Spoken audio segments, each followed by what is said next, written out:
Thanks for listening to Other People's Flowers. If you'd like to have your work featured on the program, please send it to editor@otherpeoplesflowers.com. We hope you enjoyed this episode. Inscription by Dorothy Piers. 2nd of May 2011. Montrose Manor. Darling George, I hope this will bring as much pleasure as Wild. I look forward to your inevitable critique. You have an unstoppable talent. Keep feeding it through reading it. With love, Florence. XXX. I found the above in the front cover of a copy of The Vagrant Mood by W. Somerset Maugham. It was written with a fountain pen, in a kind of spidery, spiraling hand.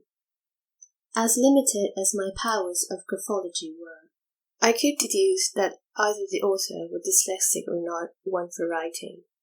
My own handwriting was shabby, but I wasn't a dyslexic. Perhaps Florence was one of those people more inspired by mathematics than the humanities. Perhaps she would attend handwriting classes when she was at school. I certainly had, or perhaps not. I don't know why I decided to discover who Florence and George were. Perhaps it was because the book had been abandoned to a second-hand bookshop. After all, aren't books given to you by someone else special? Aren't they made even more special by a few lines scrawled in the front cover? Who gave away a book with an inscription? Only people who'd been torn apart would give something like that away. Only people wanting to forget would toss away their inscriptions. My first deduction, as cliché as it was to imagine the two of them as lovers. Montrose Manor was an English country house. The birds were chirping, insects buzzed, among a meadow of purple and yellow wildflowers. Long grasses swaying in a gentle spring breeze, and ash, all twisted and broken by years of wind standing in a field. And George and Florence walked hand in hand down an overgrown footpath, cowslips lining either side, stopping every few steps to kiss and embrace. Young lovers, hopeful for the future. They stopped under a leafy oak to have sex. Their faces rested in repose afterwards. It would never end. And maybe George was a soldier, called out to fight in Iraq, IED by the side of the road. Him and his troop all in bits. Florence weeping as soon as the two uniformed men showed up, shutting the door on them, as if closing it would let her believe George was alive for a few moments longer. But he couldn't have gone to Iraq. The inscription was dated in 2011, and soldiers only turn up on your doorstep in Hollywood films. In all my fantasies of other people's relationships, the lovers are young. Past a certain age, it seems, lovers cannot exist. Hollywood has made sure of that.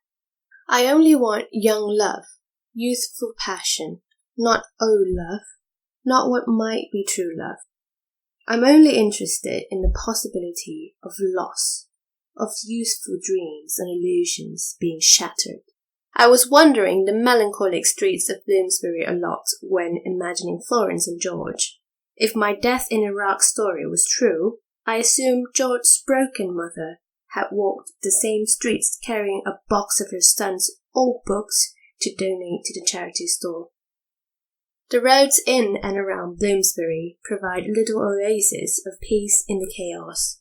Coram Fields, Marchmont Street, Russell Square, they're all empty at the weekends.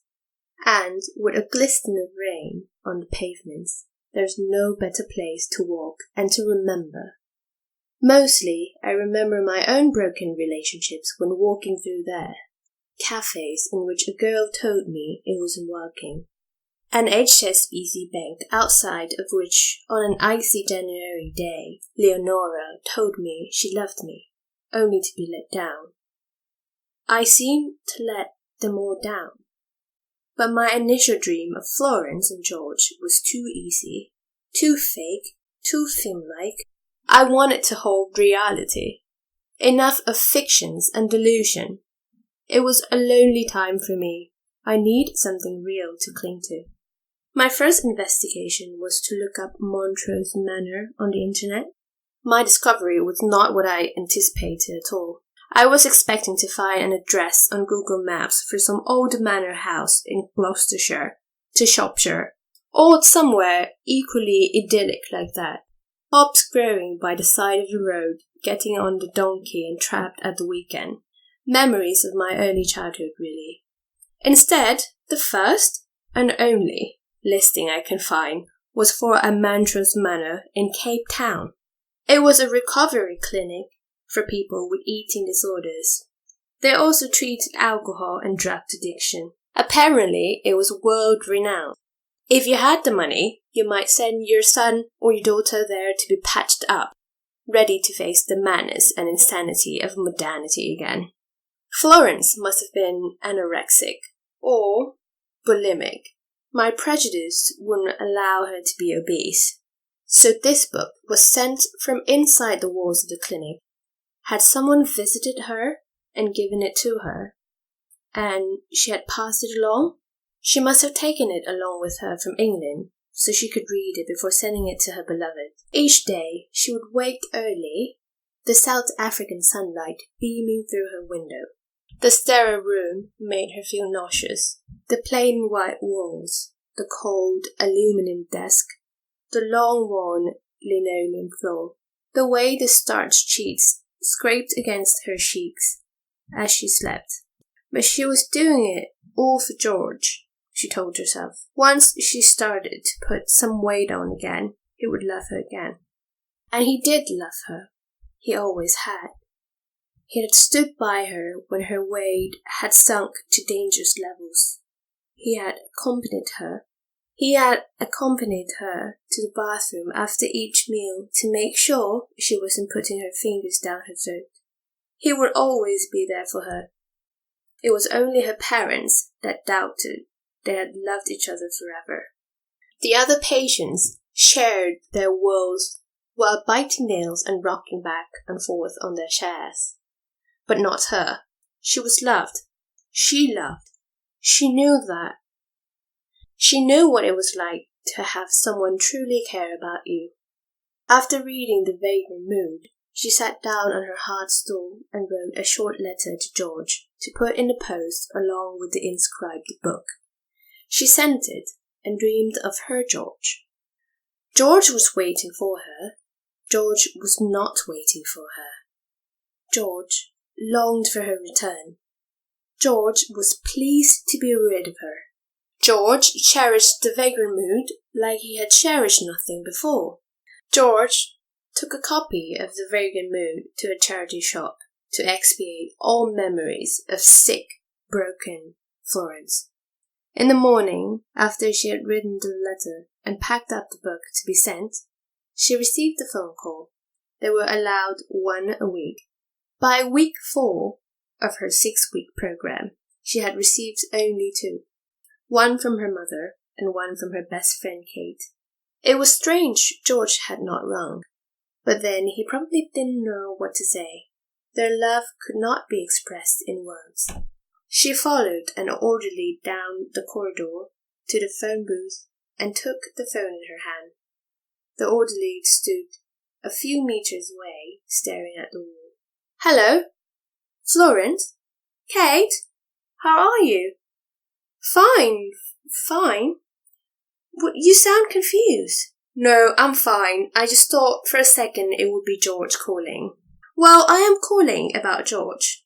Remember how you said I'd tell you everything when you were away so that you could be completely clean? You remember you wanted all the news, good and bad?" "Yes." "Well, George, how do I say this?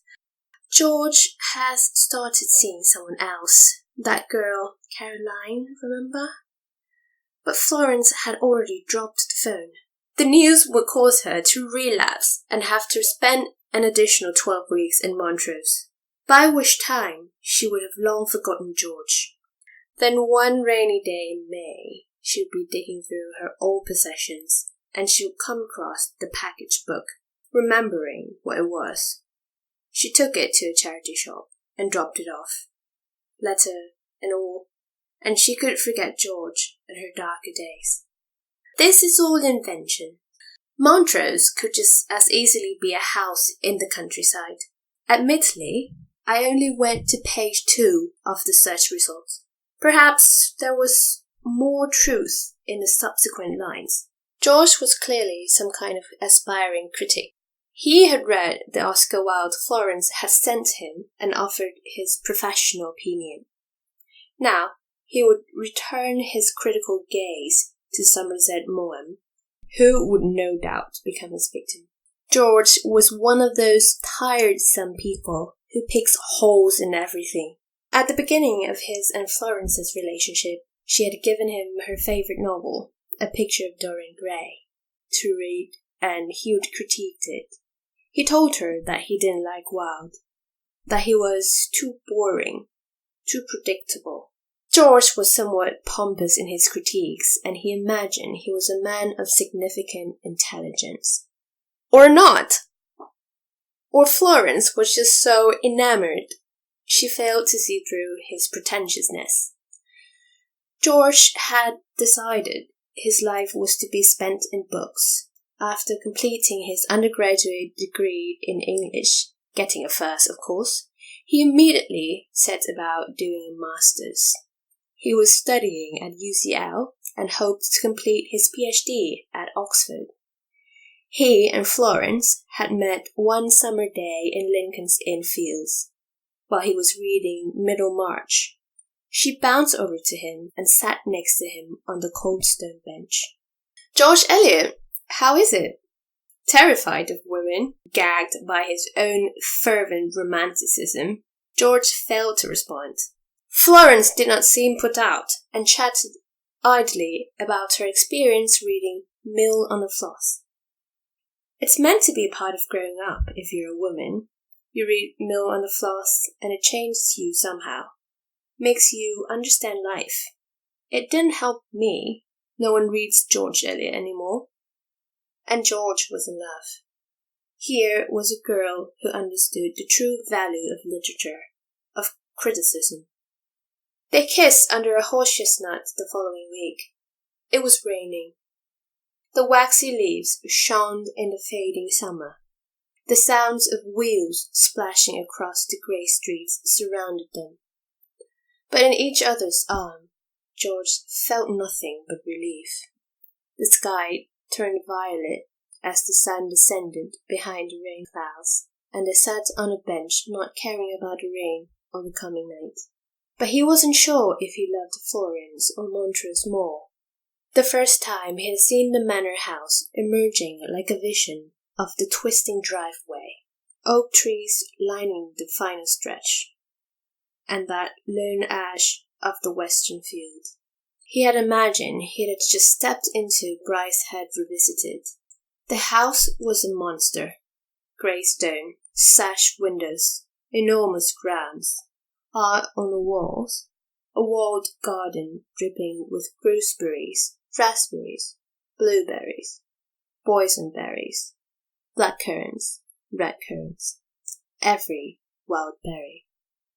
And in the evening they went down to a small river and picked elderflower to turn into a cordial the next day. He would always remember sitting with Florence in the swing chair, her head in his lap, and the smell of late summer jasmine filling the air. If there was heaven on earth, Montrose was it. Dreams fade. Too much time with Florence, too much time in love, had distracted him from his work, and he failed to get a distinction in his masters. With a lousy merit, his hopes were diminished. Oxford and Cambridge would not take him now.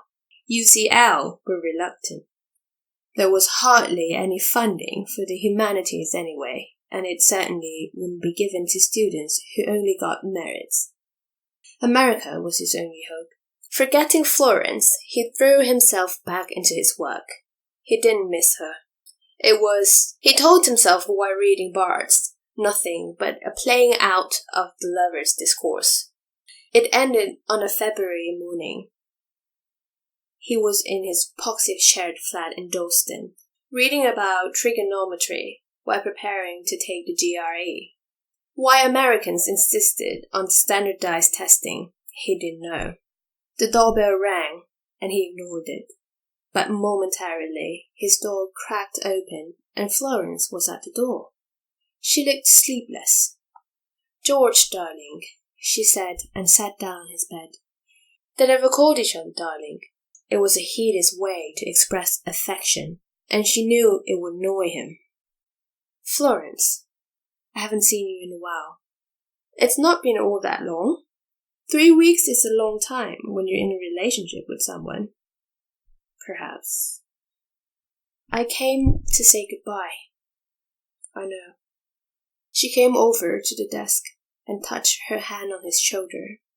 It was cold and limp. He wanted to take it, rub it in his hands and warm it up, but it was better she just left. He would miss Montrose the most when she was gone. It was his bride's head, his Charleston. But he had to get rid of Florence now. It was too much. "I bought you this," she said as she left. "Somehow I forgot to give it to you." It was a copy of The Reagan Mood. She knew he loathed Somerset Maugham. That wasn't literature. That was childish storytelling. Without reading the inside cover or flicking through it, he tossed it to the side of the room. Florence heard it thudding against the wall on her way out and sighing. True love.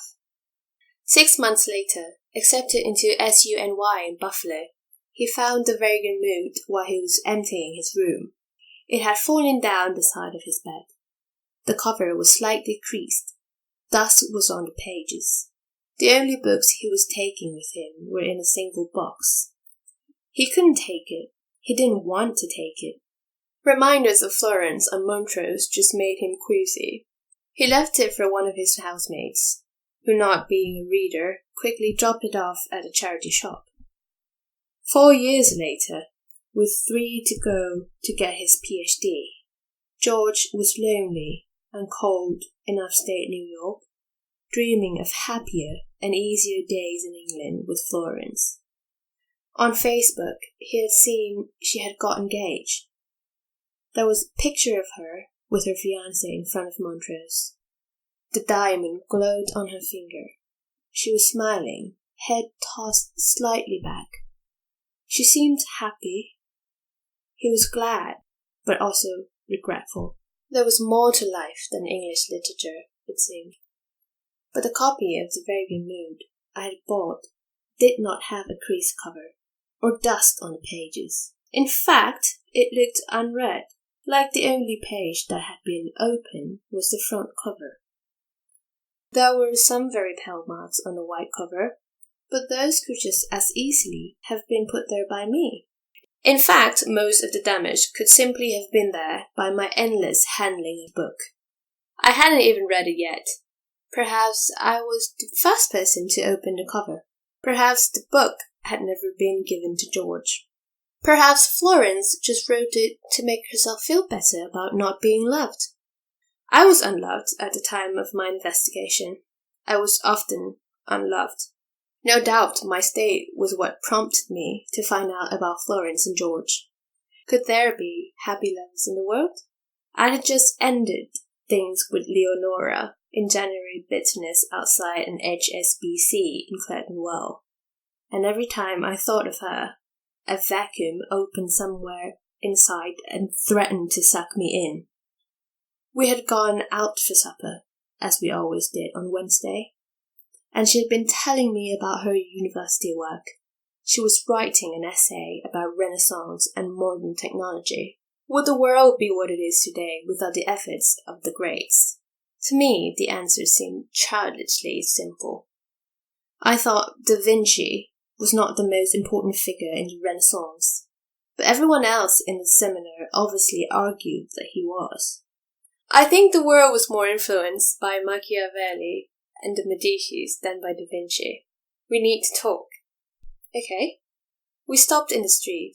The tiniest droplets of moisture had collected around the fur lining of her coat. Her lips were bright red. Her green eyes were lambent in the cool air. The sky was dark orange above, lit by the city lights. I'd never been one for breaking up, but I went ahead anyway. It's not you, it's me.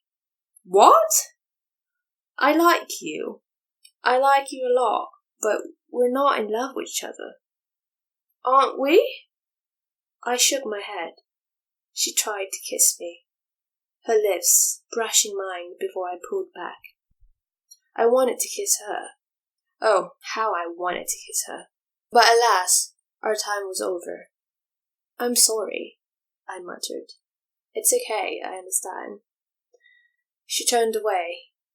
The red and white sign of the HSBC Bank shone out across the street. Taking my arm, she accompanied me to Farringdon Station.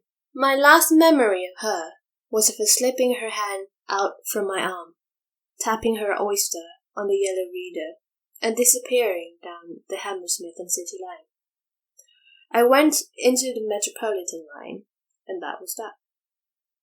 What was Florence and George's last meeting like? Were there tears? Was it over before it started, like mine and Leonora's? Did Florence hold her pillow at night, longing for the goose down and Egyptian cotton to transform into the wavy locks and lissome body of her once beloved? There was still the final line to consider. I had imagined George, the critic, George who didn't care, but there was still that childish last line. Keep feeding it through reading it. Did the hopeless assonance suggest a playfulness? Was Florence gently teasing George? Were they not lovers, but brother and sister? George has always been a little pretentious, the family joke. Florence always believed was that after all the teasing and goading about his reading and critical writing, George would actually make something of himself and forget the summer days of parties and champagne in Montrose. It was the day of the annual midsummer party. The flowers were in full bloom. The front lawn was laid with tables and chairs. Their mother's rose of hibiscus was just coming into bloom. Bees darted in and around the potted plants and out to the apple orchard on the other side of the walled garden.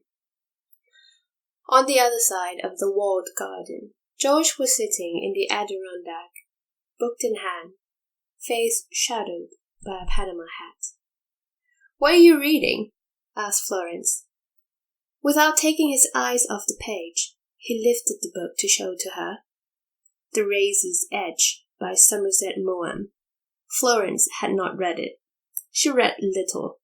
Life's distractions made it easier to spend arbitrary hours on Facebook, Twitter, BuzzFeed, YouTube. All those time-wasting delights postmodernity offered. "You should try it," he said. "I'm fine. I don't have time.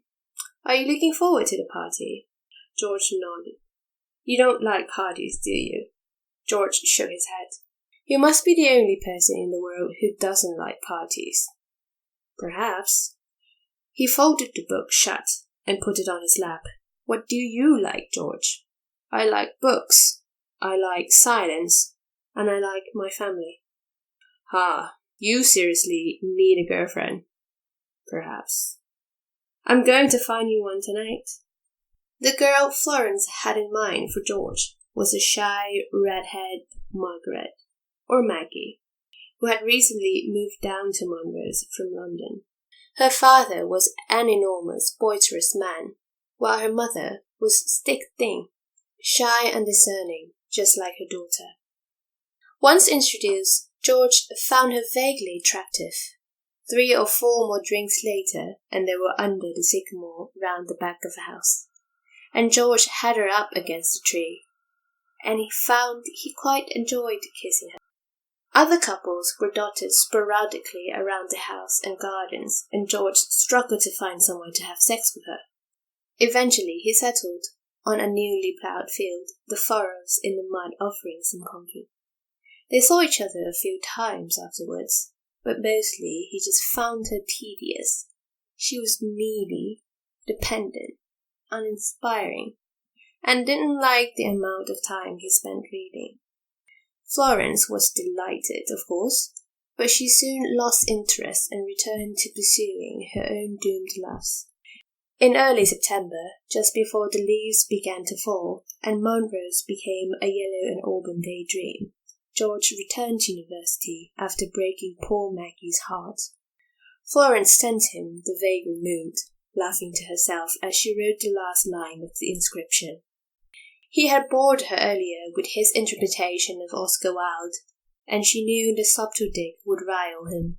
Years later, when Maggie, which is memory, and they had both left home to pursue life's disappointments, George would pull out the unread copy from his shelf, read the inscription, and silently weep. How had life done this to him? How had he ended up living in a shared flat in Leighton and waiting tables in the evening? Was it all for independence? Montrose was sold to cover their father's drinking and gambling habits. Their parents had finally divorced a year later, and Florence and George both had the memories of their childhood and nothing else. How much happier he would have been had he not abandoned Maggie because she only wanted to have sex 3 times a week. Their father killed himself a year later, drank himself to death. He was found choked on his own vomit, a bottle of scotch half empty next to him, and 2 empty bottles of vodka on the floor beside his chair. Florence died in a car crash in Italy 6 months later. She was driving through winding Tuscan roads with her then boyfriend, now lost lover, when the car flipped and crashed her skull. Having had enough of his family, of memories, George took all of the books of his childhood and got what money he could for them at the local charity shop. On lonely nights, as every night was, he would remember the summer before it had all gone wrong and try to reclaim it, grab it in his open palm like a lost moth. Why do all my variations end in tragedy? Is it not possible that nothing happened at all? That the sole reason for returning the book was because George's bookshelf got full? It does happen.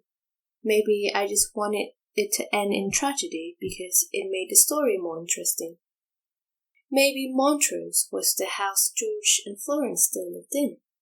Several months later, after the vagrant mood had been sitting neglected on my bookshelf, I noticed it while dusting the tops of my books. The top of its page had turned ash grey with dust. It was right at the top of my towering bookcase, reminding me of my initial interest. I spent some time looking up houses in England that were called Montrose Manor. I finally found one down in Devon. There were no pictures, only a address. It said it was an hour drive. As urban grey melted into suburban sprawl and vanished into rolling green, I pondered what exactly I was going to do on discovering the house. It took 2.5 hours from London. The traffic was clear. I listened to Strauss on the radio, the Metamorphosen, a rare piece for Radio 3 to be playing. Normally, it was all Bach and Beethoven and Berlioz and Brahms, imposing composers to intimidate you as you went about your day. But the Metamorphosen is masterful piece, elegiac, melancholic, raging, powerful. As profound as art goes before it tears out your soul and leaves it dashed in a rainy drain. Montrose was a small village, bloodless grey stone cottages and a small village green with leafless trees guarding each corner. Following my sat-nav, I found the manor house at the outskirts of the village. An ancient cedar of Lebanon marked the front of the driveway. A few cows sat in the grass field in front of the house. A bloated cloudburst threatened overhead. My tires crunched on the sinking gravel. It was an imposing Edwardian manor house, grey with box windows, large chimneys reaching off it, a vaulted roof. It looked oddly sad. The house looked empty. Sitting in the car, engine off, I noticed a vague light on the top of the house. I stepped out and approached the enormous wooden door and hammered the knocker. It echoed against the dull wood. A few seconds later, I pulled the doorbell. Yes? An old woman, perhaps 70, peered at me over a pair of point spectacles. Is Florence here? I should expect so. I am her. Is George here? No, he only comes in the holidays when my daughters brings him. I came to give you this. I held the book out to her, looking at it. It took a while for her to recognize what it was. She took it in her hands and turned it over a couple of times before opening the cover and read it. Oh, where did you get it? I found it in a charity shop. I see. Did I see the faintest glimmer of sadness, of regret in her eyes? Would you like a cup of tea? I won't, thank you, I said and turned away. She watched me all the way out the drive. I waved at her as I reversed and turned around. The dying embers of the sun faded into cold black darkness as I pulled the car out of the drive. Behind me, Florence remembered her grandson.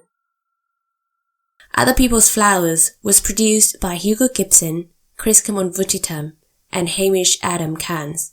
If you'd like to have your work featured on the show, please send it to editor@otherpeoplesflowers.com. Thank you for listening.